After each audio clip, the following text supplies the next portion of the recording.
one of the first Egyptian actors who made it big in Hollywood, a leading actor in two iconic movies that still are remembered even till today, playing in most commonly historical dramas to being one of the greatest heroes of the silver screen, only being nominated for the Academy Awards and being only one of the first Middle Eastern actors to gain recognition in Hollywood. He was Sharif Ali from Lawrence of Arabia, Dr. Zhivago from the movie's title, Dr. Zhivago. He even played the revolutionary Che Guevara from the movie Che, and was also the mentor of Antonio Banderas in the movie The 13th Warrior. He is the legendary Omar Sharif, and this is his basic biography. Early life. Omar Sharif was born in Alexandria, Egypt, on the 10th of April 1932, to parents who were Christians and had Christian backgrounds, and even were part of the Egyptian Orthodox community in Egypt.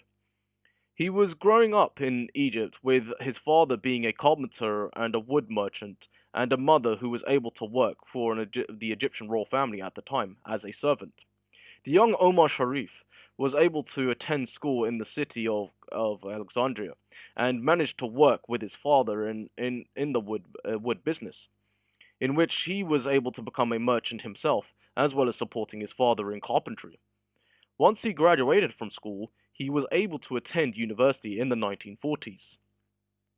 Whilst at university, he was able to study and even learn physics based on his education prior to being in further education. He even spent time at the local university theatre and even other theatres companies in general to be an actor himself within Egypt, and one of the best, in fact, at the time. The government was changing around him, and even his education was gradually being part of that community, as he would be able to get higher paid jobs. He was able to graduate in the 1950s with a degree, or in 1950 itself, with a degree in within mathematics, and even having the political landscape change still around him from turning into from the Egyptian Empire or the Egyptian kingdom to becoming a republic. This was due to the turmoil of the decolonization. As this effect would be related to all traveling out of Egypt and even foreign powers to being kicked out of the country, with the new presidents wanting Egypt to be in line with the Arab world and not with the Western world. Acting career. Egypt was now a republic, and Omar Sharif seen this change around him and even affecting him in general. He was able to become an actor whilst taking up a wood merchant job. He was able to be very vocal about speaking out against the second president of Egypt, Gamal Abdel Nasser, who wanted to change Egypt for himself and even become a dictator, ruling and making people to stay in his own country and creating sanctions between different regions around the world.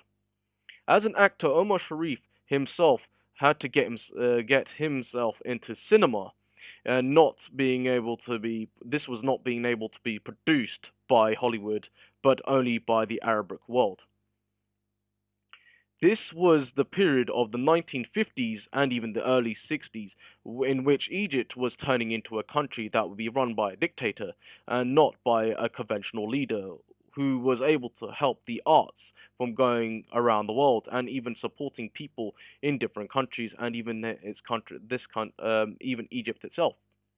Omar Sharif would be able to work in various stage companies and even perform at production companies, with theatres being around the world instead of staying in Egypt. During the same decade of the 1960s and the 1950s, Omar Sharif would spend time working in drama schools around London and even order to learn English, adapting himself to become a new actor in this Western genre. He would still continue to act in Egypt, but spend more time in Europe before the travel sanctions kicked in. He worked on film that were targeted to the Arab audience and would be made by European companies or production companies at the time, who were able to travel around the Middle East at the time. These movies were subpar based on his style of acting, and even being appearing as a young lead in each film. His star was beginning to shine in the 1950s, and based on his studies as an actor in the Arabian cinema, and even working in European roles but linked to the Middle East, making him one of the first Egyptian actors to come out of Egypt as a movie star. Middle Eastern Hollywood star Omar Sharif was working on movies throughout Europe and sometimes in Middle East. However, the climate was changing in North Africa and the Middle East due to decolonization from Western powers. This would make the rise of dictators flourish through these countries, who would not have the public eye of watching movies that were made from the West, but only movies made from the East. This was beneficial for Omar Sharif, as he would be the first Hollywood actor to come out in from Egypt to become big in the Western Front or the Western countries. In in his first iconic Hollywood movie called Lawrence of Arabia in 1962, where he would be gaining a nomination or his first nomination for the Academy Award, and even working with Hollywood elites such as Peter O'Toole, Alec Guinness, and even the great Anthony Quinn. The 1960s would see this actor become an icon, and he would be a new actor from the Middle East who could play any role based on the East and even adapting to new roles that would make him an icon. He would star in his next motion picture, which is another iconic film called Dr. Zhivago in 1965, playing the title character himself, and even having the top billing in this Hollywood movie, and being the first to have a top billing in this kind of genre, as he was the first Middle Eastern actor. Now having top billing in the Hollywood movie, he would appear in more movies in the same decade with other leading actors from other countries, which Hollywood was able to turn into a diversified production companies and diversified area of film industry, but still being having American actors and actresses favored upon him. He would star in this movie Doctor Zhivago with other actors and actresses. He would even still star in the movies with Alec Guinness again. Even Geraldine Chaplin, this daughter of Charlie Chaplin, would star in the movie Dr. Zhivago with Omar Sharif. Even Julie Christie and even the American actor Rod Steiger. Straight after the success of his second iconic film, Dr. Zhivago, Omar Sharif was now the international Hollywood star that was promoted in various plays and even leading role acting in based on his top billing of the movies.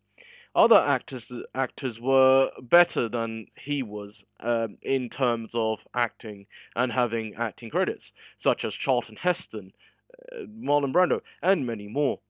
Sometimes appearing on television himself, being playing as a mentor role or supporting role during the 1970s and the 1980s.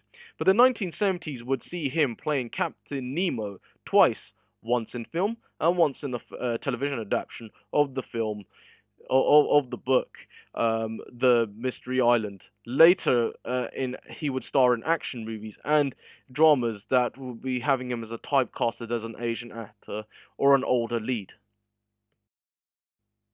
Personal life and final years. Omar Sharif was married once to his wife and would convert from Christianity to Islam just to be with her and to marry her. His wife was named Faten Hamama. Their relationship lasted from 1955 to 1974. Both had one son. He continued to act during the 1980s and even the 1990s, but less frequently, even being recognized as an iconic star who was able to keep his star status in Hollywood, with him still keeping himself active in film, even being one of the best actors to come out of Egypt, with more movies having him typecast as again the Asian actor or the mentor role. He would end the 1990s as a mentor role with to a Spanish actor or an actor who we all know, Antonio Banderas, who would be starring in the same, who would be having the same acting style in the movie The 13th Warrior. Still acting in Hollywood as well himself, Omar Sharif, with greats again and again in more movies. He would even star with his best friend and one of his co-stars in the movie One Night with the King in 2005, and this co-star or friend was Peter O'Toole. He remained active in the film industry and even becoming part of the Hollywood arena, appearing in various movies, appearing in various events, and even sometimes galas and shows. He also was able to be in the Venice festivals. He was also in the festivals as Omar Sharif, the legendary actor from the East. But he would go back to Egypt and have his roots settled there, even becoming an activist outside of Hollywood towards the changes that were happening in his home country. Legacy and death. Omar Sharif passed away on the 10th of July 2015 at the age of 83 in Cairo, Egypt. He had some health issues and spent time away from cinema and acting in general to keep himself in shape. However, he would have Alzheimer's disease that he would find hard for him to read lines and even act again as a great actor. But he was able to star in his last film, which was called 1001 Inventions and the World of Ibn al-Haytham in 2015. He managed to be one of the greatest actors, and with the hardship of being a foreign actor or a superstar, with a legacy that still lives on today, by his family and grandsons, who were able to live in his shadow. Omar Sharif's grandchildren being called the grandsons of Omar Sharif, even engage in becoming actors and even becoming activists, which their grandfather Omar Sharif undertook when in Egypt and even around the world. This would make him one of the greatest actors of Hollywood and even around the world.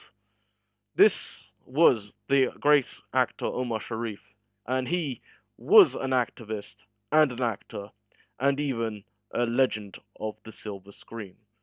Thank you for watching, and please subscribe if you haven't done so. My name is Suki Cookie, and please, and then I just say thank you for watching this video.